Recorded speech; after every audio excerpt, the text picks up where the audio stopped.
कर लें sir.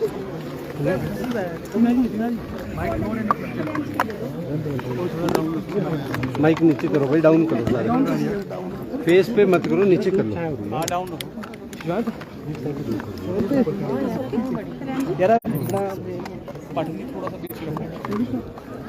Sir Shimla भी पहुंचे हैं सर, और नगर निगम का चुनावी माहौल भी है, और एक पहली अग्नि परीक्षा है विधानसभा चुनाव के बाद। किस तरह से आपको लगता है कि बीजेपी पर फिर से भरोसा जताया जाएगा, जैसे पहले भी अपन दिल्ली में? जिन दाव पेच के लिए कांग्रेस जानी जाती है, सूर्य नीचे थोड़ा पीछे करो ना, फिर कि किस तरह से हेरा फेरी की जाए, उसमें कोई कमी वो नहीं छोड़ी। महिलाओं की रिजर्वेशन, एससी की रिजर्वेशन, क्या इनके मापदंड अलग अलग होने चाहिए या एक ही होने चाहिए? वोटर्स की एडिशन से लेकर बाकी चीज़ें हों। जब दिख रहा है कि अपनी लोकप्रियता कम हुई है, सरकार से लोग नाराज हैं, तो ऐसे उच्छेद करने तक कांग्रेस उतर कर आई है कि चुनावों में किसी तरह से अपनी साख बचाई जाए। सर आज दिल्ली में बैठक हुई है नीतीश कुमार और कांग्रेस के सीनियर लीडर्स की, और ये दावा किया गया है नीतीश कुमार की तरफ से कि अगर विपक्षी दल मिलकर लड़ते हैं तो 2024 में भाजपा 100 से भी कम सीटों पर जो है वो सिमट जाएगी। ये जो अलग अलग दल मिले हैं, ये भ्रष्टाचार के दल में बुरी तरह से घिरे हुए हैं, डूबे हुए हैं। और मैं तो पहले भी कहता हूं, ना इनकी नीति साफ, ना कोई नीतियां एक जैसी हैं, ना विचारधारा एक जैसी है, और ना नीयत साफ है।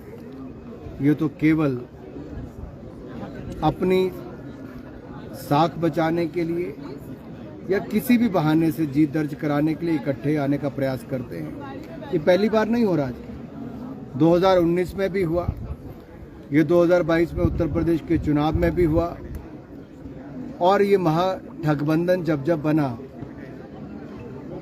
इसमें लोगों ने इनका चेहरा देखा और देखा कि केवल भ्रष्टाचार दिखता है। इसलिए लोगों ने ना इनको 14 में स्वीकार किया, ना 19 में किया, ना उत्तर प्रदेश के 2017 ना 2022 के चुनाव में किया है, क्योंकि लोगों के सामने साफ दिखता है कि कांग्रेस और कुछ ऐसे दल और झूठे वादे करते और सत्ता में आकर पूरे नहीं करते और भ्रष्टाचार का केवल काम करते हैं। दूसरी ओर भारतीय जनता पार्टी ने जो कहा वो करके दिखाया। मोदी जी के नेतृत्व में देश दुनिया में सबसे तेजी से बढ़ने वाली अर्थव्यवस्था बना है। IMF ने फिर कहा है कि दुनिया भर की अर्थव्यवस्थाओं में ब्राइट स्पॉट भारत दिखता है। स्टील में नंबर 1, मैन्युफैक्चरिंग में, दूध उत्पादन में नंबर 1 देखा जाए, इकोनॉमी में हम 5वें नंबर पर आकर खड़े हो गए, 5वीं सबसे बड़ी अर्थव्यवस्था बनकर खड़ी हुई। मोबाइल मैन्युफैक्चरिंग में हम दुनिया के दूसरे सबसे बड़े मैन्युफैक्चरर बन गए। आप किसी भी क्षेत्र में देखेंगे भारत एक के बाद दूसरे स्थान पर आगे आया है। तीसरा सबसे बड़ा स्टार्टअप इकोसिस्टम बनकर तैयार खड़ा हुआ है।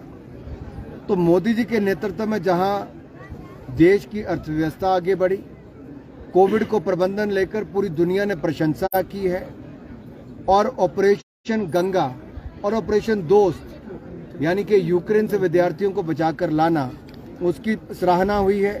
तो दूसरी ओर ऑपरेशन दोस्त में टर्की और सीरिया में सबसे पहले मदद पहुंचाने वालों में भारत पहुंचा।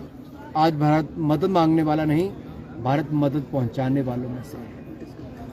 सर सचिन पायलट एक दिन के अनशन पर बैठे थे कल राजस्थान में, किस तरह से देखते इस घटनाक्रम को, क्योंकि अपनी सरकार के खिलाफ वो बैठे थे?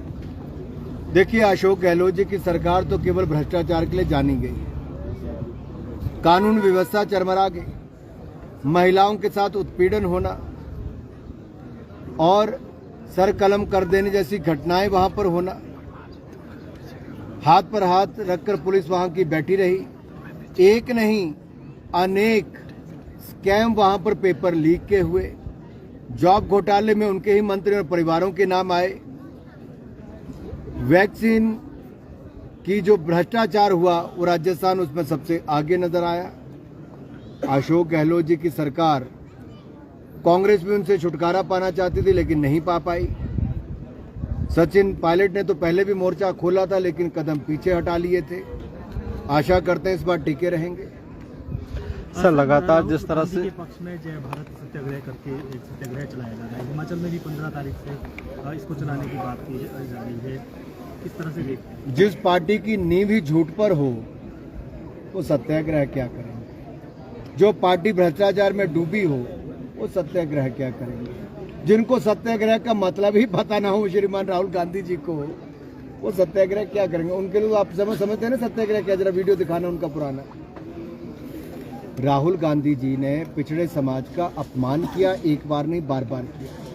माफी मांगना तो दूर, अहंकार उनका सबके सामने नजर आया। और कोर्ट ने जब उनको 2 साल का दंड दिया उसी समय वो अयोग्य घोषित हो गए थे। उसी क्षण उसी पल अपील करने की बजाय ड्रामा रचने का काम किया।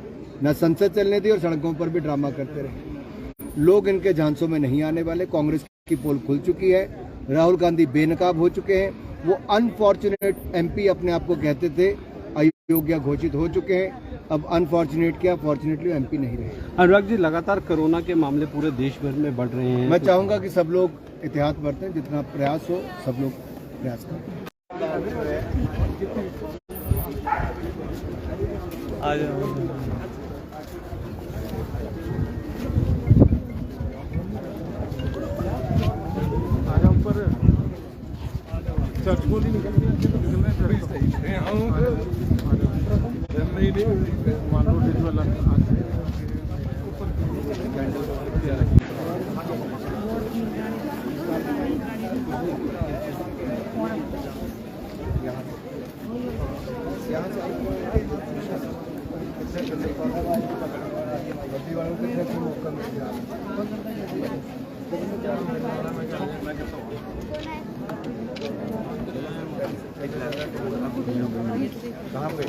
वो भी होगी।